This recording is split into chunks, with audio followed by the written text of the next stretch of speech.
sasakyan sa F5 nyo na sasakyan! Woo! Grabe! It's alive! Grabe!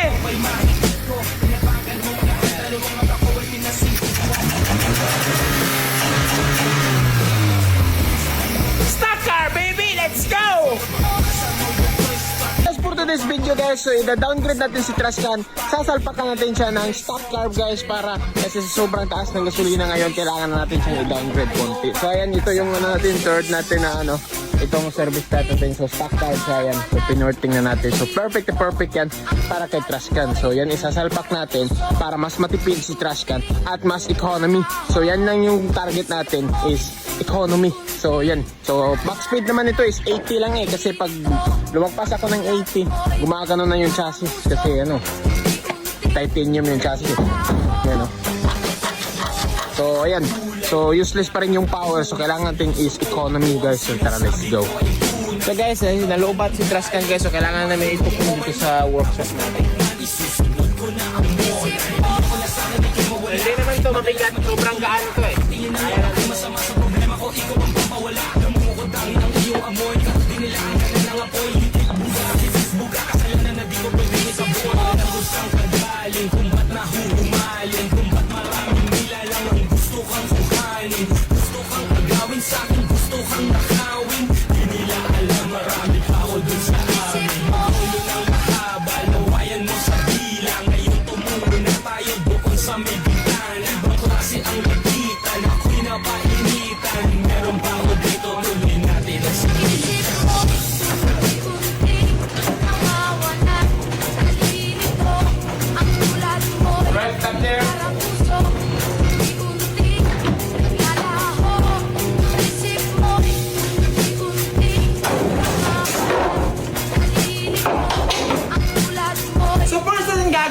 We're gonna analyze the situation of our engine. So ayan, as you can see, we got a 28mm carb in it. So ayan, naka 28 na siya. So ang gagawin na lang natin, hindi na natin to gagalawin yung ginawa kong manifold noong World War II pa to. Is na lang, tanggalin ko na lang tong carb, puputulin ko yung manifold ng stock, i-mantol, then tuning. So yan na lang yung gagawin natin. So mas madali. So ang target natin, easy start, economy, and still power. So dapat makatakbo din siya ng at least 100 kasi pag lumagpas ito ng 100 yung takbo nito noon, kahit ngayon gumagano yung chassis niya kasi hindi stable. So gagawin pa natin yung chassis niya, but for the meantime, yun na yung gagawin natin. So pumunta ako guys, bumili ako ng manifold. So itong manifold yung nabili ko, so tingin ko pang TMX ito eh. So this is the manifold we're gonna use. So magkukondem pa tayo nito. So ayan. So paano ba natin gawin to diyan? So kakatingin lang natin siya dito, and we got this one, adapter. Ito sa card to, then adapter dito, then diretso na to doon sa manifold natin, which is clamp lang ganyan yung carburetor, and we're done. Let's go, let's try it, let's go. So papatangin lang natin sa vice grip.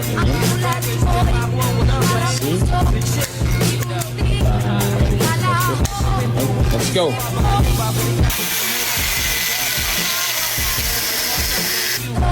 Hindi pa ako tapos eh. Medyo makapal talaga ito.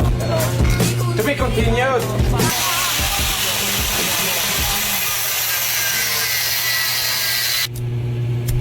So medyo palpak at medyo hindi palpak kasi guma lang pala ito eh. Ay God. Hindi pala ito pure metal. Tignan natin. So guma pala ito eh. Tapos dito half dito is metal. So hindi ko alam eh. Kala ko sa ilalim lahat ay aluminum, pero tignan natin yung pwede na ba. So ito na po yung finished product natin guys. So try ko muna kung papasok ba ito. Kung papasok ito, fix natin. Pakpak. Ayun oh, pumasok. Perfect. Snug fit. So ayos, gumana yung natin. Kalokohan. So ayan oh. Very perfect fit. Oh, grabe na conversion to. Yan, yan yung nasa gilid. Nice. So mamaya is ano na. So we're gonna get ready para tanggalin natin yung carb. Salpak natin ito. Try natin. If it's gonna work, let's go. So yan yung carb natin, guys. So tatanggalin na natin dito. Sa likod. Oh, sobrang higpit yung pag... Okay. So ayan, natanggalan natin yung stock carb natin.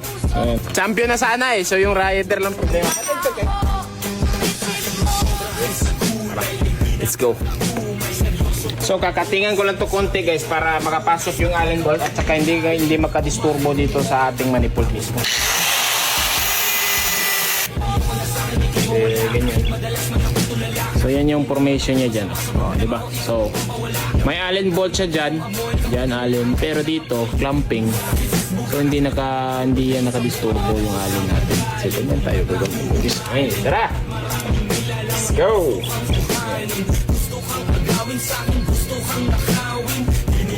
So next step, talagyan natin ng gasket oil.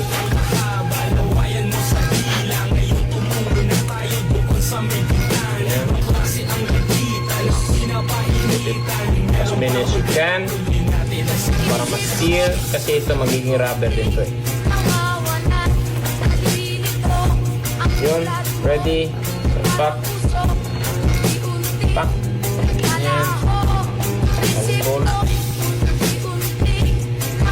And with that, we got it. Manifolded stock carburation. Okay. It's ready to plug and play. Tara, let's go. Salpak natin. Tignan natin kung gagana ba o hindi. Let's go. So ito na po yung carb, guys. Isasalpak na natin. Tara, let's go. Alam ko lang po. Yes! It fits perfectly. Ayun! Grabe yung ganda na tignan ng ano natin, oh. Parang throttle body engine, motorcycle, car system.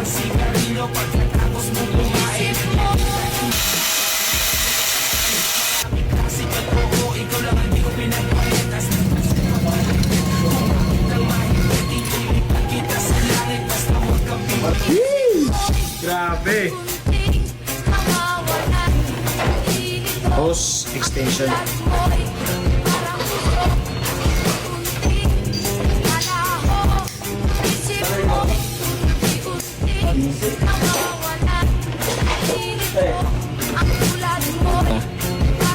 So, yan yung information niya. Yan, feed. Extra. Guys, may pumasok na ng gasolina. Feed na siya.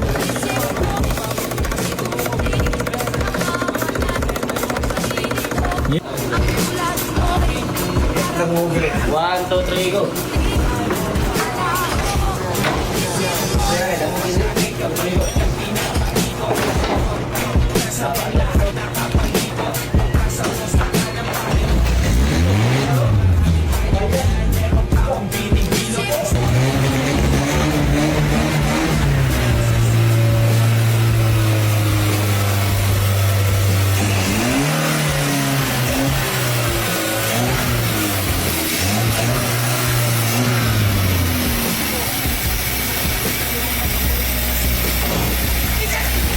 Isa lang!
doing this and it's all good.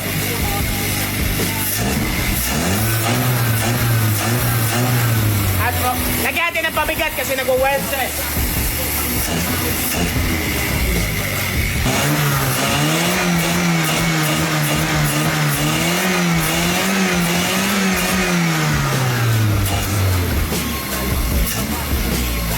Get good eye though.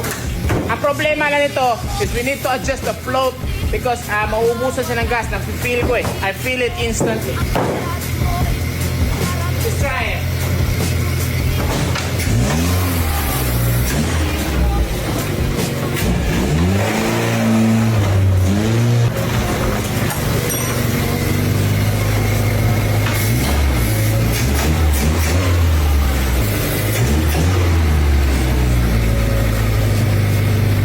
So guys, na-try ko na siya, pinandar, umandar na siya, it's good. So, yung problema na natin, dapat one click, start agad. So, try natin kung aandar ba siya ng one click. Kung hindi, kailangan pa siyang i-tune, okay?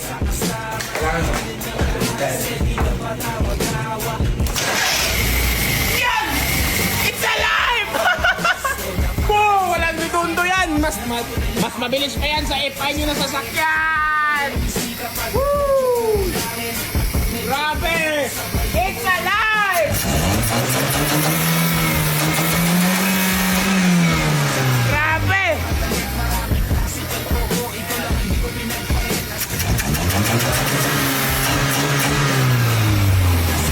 Stock car, baby! Let's go! So dito guys, ito yung karayom niya guys. So i-adjust kasi naka-1 ito. Ito yung set ng service tire natin. So gagawin na natin siyang 2. So, kasi medyo kulang yung ano niya, lean. So, we need the right mixture for the engine para hindi nag-over. Pero tipid na tipid. Ala!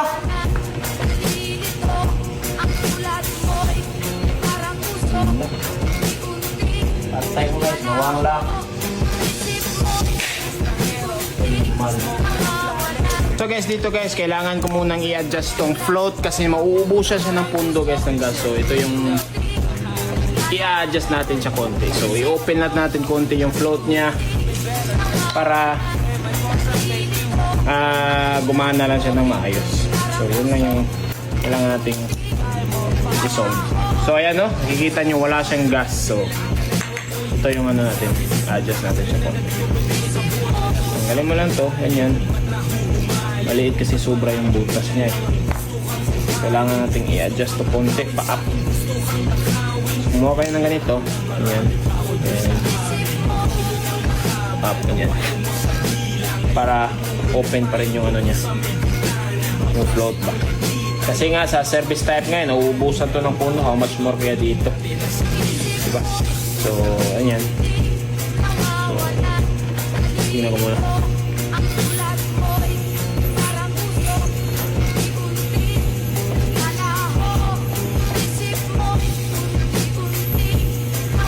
Okay. So meron na siyang ano. Medyo malaki na yung bukas niya. Sa ngayon, test na. Let's try it.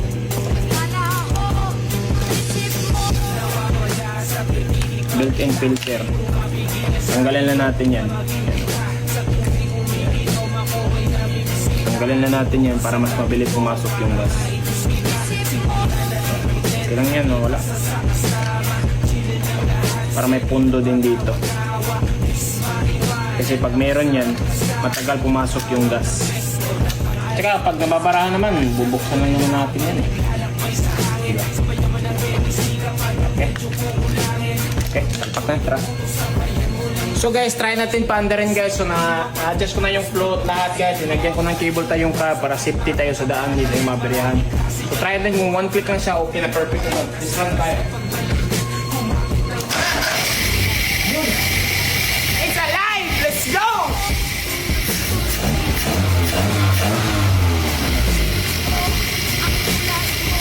Desan ko lang yung sobrang nila.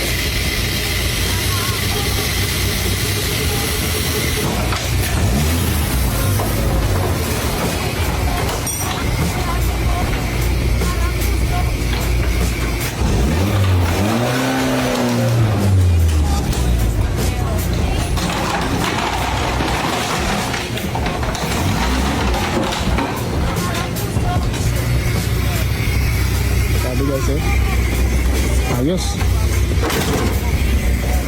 Perfect, it's alive, gumana. So test run na natin, tara let's go. Tara guys, let's go. Mas maganda yung response niya ngayon guys kasi maliit yung carb guys.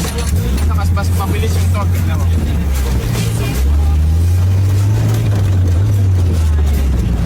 So mas malakas pala yung maliit na carb guys. Yung starting grabe oh. Tapos mas matipid pa, grabe. So ito lang naman yung kailangan natin eh. Economy tapos power sa low end. Grabe yung torque niya oh. Sobrang lakas niya. Tapos tipid na tipid ah. Ayos. Try natin kung mauubusan ba siya ng pundo guys na sa highway tayo. So yan yung ano natin. Para ma-adjust pa natin siya para sure ball na maganda talaga. Pero ayan na, off-road kami oh. Pakita sa gawin ko.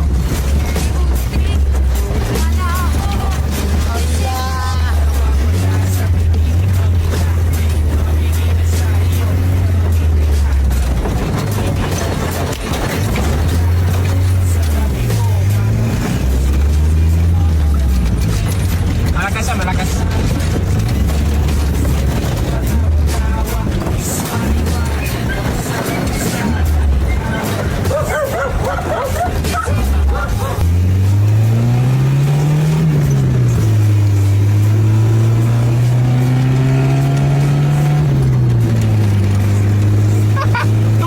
Tumatakbo siya oh. Yan oh, malakas na yung takbo niya oh. Yan oh, 18 oh. Wala na akong lighting. Pero ayan, tumatakbo pa rin siya ng 100. Ayan, nauubusan ng gas oh. Yan yung next problem natin. Nauubusan yung float natin. Pero gagawin ko ng paraan mamaya. Ayan oh, nauubusan. Gagawin ko ng paraan. Pero ayan oh, ayos oh, tumatakbo oh. Ayan, namamatay. Kasi ano eh, nauubusan yung pundo ng carb. Delikado to ganito, kailangan din hanapan ng paraan.